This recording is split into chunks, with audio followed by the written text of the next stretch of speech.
Hello everyone. आज हम करेंगे क्लास थर्ड की जो आपका हिंदी का चैप्टर है बोलने वाली मांद। इसकी वर्कशीट हम करने वाले हैं कि क्या क्या इस चैप्टर में है या किस टाइप के आपके क्वेश्चन बन सकते हैं। सबसे पहले जैसे कि आपके एग्जाम में बहुत बार आता है अनुच्छेद, यानी कोई पैराग्राफ होता है जिसको पढ़कर आपको आंसर्स देने होते हैं। सो यहाँ भी इसी तरह से एक अनुच्छेद दिया है, नीचे क्वेश्चन हैं और इन क्वेश्चन का आंसर इसमें ही है। जैसे कि एक जंगल में खरनखर नाम का एक सिंह रहता था। एक दिन उसे बहुत भूख लगी। वह आहार की खोज में पूरे जंगल में घूमता रहा, पर एक चूहा तक हाथ नहीं लगा। इस खोज में ही शाम हो गई। अंधेरा हो रहा था।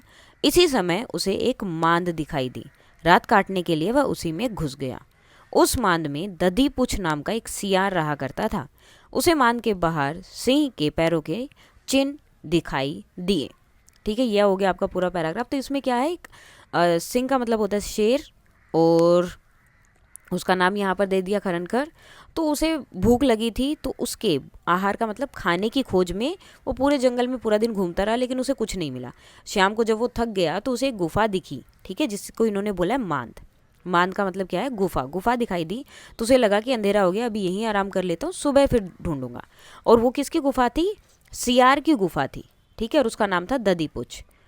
वो रहता था। तो जब वो रात को शाम को वापस लौट के आता है तो उससे बाहर जो है शेर के पैरों के चिन्ह यानी कि निशान दिखाई देते हैं। अब इसी से रिलेटेड आपके क्वेश्चन आंसर है। सिंह का नाम क्या था? तो क्या था? खरनखर। खरन खर। नेक्स्ट, सिंह आहार की खोज में कहाँ घूमता रहा? तो कहाँ घूम रहा था आहार की खोज में? जंगल में।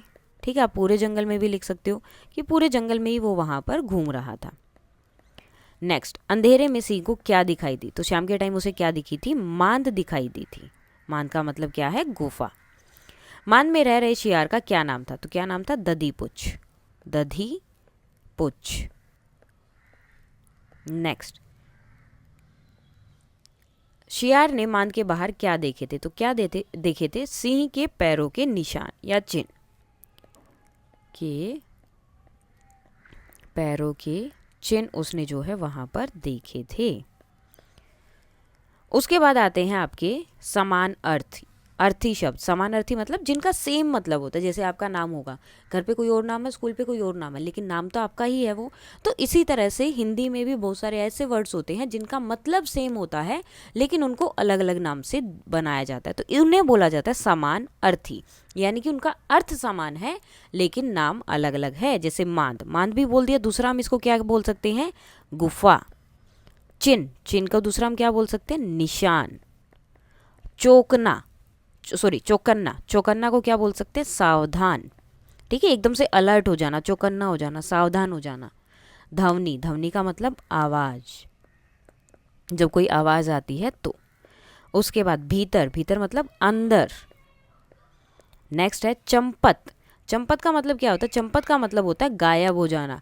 जैसे ही सियार को दिखा कि अंदर जो है शेर है, उसके पाँव के निशान दिखाई दिए, तो उसे लगा कि यहाँ से चंपत होने में ही भलाई है, यानी कि यहाँ से गायब होने में ही भलाई है। अब यहाँ दिए हैं कौन से प्राणी कहाँ रहते हैं, तो यहाँ पर कुछ जानवरों के नाम लिखे हैं। अब वो कहाँ रहते हैं? जैसे कि घोड़ा रहता है अस्तबल। जैसे आप जहाँ रहते हैं उस जगह को क्या क्या बोलते हैं? घर। इसी तरह से जो जानवर जहाँ रहते हैं उनको क्या बोलते हैं? ठीक है, तो घोड़े का क्या हो गया? अस्तबल। मुर्गा। मुर्गा जहाँ रहता है, मुर्गी या मुर्गा, उसे बोलते हैं फार्म, या दड़बा भी बोलते हैं, लेकिन हम फार्म ही लिखेंगे। और यहाँ आपको जो उनकी पिक्चर भी पेस्ट करनी है तो आप साथ में कर सकते हैं। गाय। गाय कहाँ रहती है? गौशाला में। जो जगह उनकी होती है उसे बोलते हैं। देखो, अब गो मतलब गाय, शाला मतलब रहने की जगह। ठीक है, मतलब एक जगह होती है शाला का यूज़। जैसे पाठ। पाठ आपका पाठशाला है, स्कूल है, स्कूल को क्या बोला जाता है? पाठशाला।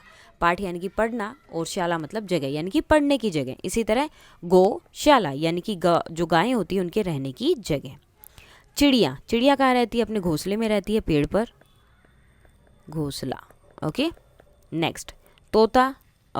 तोता भी जो है पेड़ पर रहता है, या फिर कई बार मोस्टली कुछ लोग जो उन्हें घर में भी रखते हैं तो वो पिंजरे में भी रहता है। कुत्ता और बिल्ली कहाँ रहते हैं? घर पर भी रहते हैं और बाहर भी रहते हैं। नेक्स्ट आता है सिंह के बारे में 5 वाक्य लिखो। अब सिंह का मतलब होता है शेर, तो इनके बारे में आपको लिखने हैं 5 वाक्य, कोई भी 5 सेंटेंस। तो सिंह जो क्या होता है? जंगल का राजा होता है। ठीक है, जंगल का राजा होता है। हमेशा शेर को ही बोलते हैं ना कि वो जंगल का राजा है। नेक्स्ट, और यह एक शक्तिशाली मतलब बहुत पावरफुल जो है जानवर होता है। शक्तिशाली जानवर होता है। और क्या लिख सकते हो, जैसे कि शेर दहाड़ता है, शेर बहुत जोर से दहाड़ता है, बहुत जोर से दहाड़ता है। ओके, और क्या हो सकता है,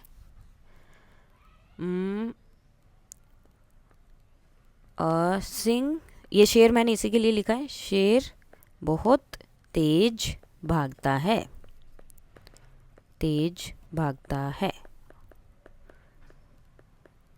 और इसके दांत और पंजे, शेर के दांत, शेर के दांत व पंजे बहुत मजबूत होते हैं, मजबूत होते हैं। अब देखो इसके साथ और क्या लिख सकते हो कि शेर के गर्दन पे बहुत बाल होते हैं, इसकी एक पूंछ होती है, इसका कलर ये होता है, मतलब कुछ भी आप यहाँ पर लिख सकते हो। कल हम जो है करने वाले हैं ये वाली वर्कशीट। सो आज आपकी ये वर्कशीट हो गई है कंप्लीट बोलने वाली मान की। अगर कोई डाउट है तो आप बता सकते हैं। That's all for today and please like share and subscribe. Thank you.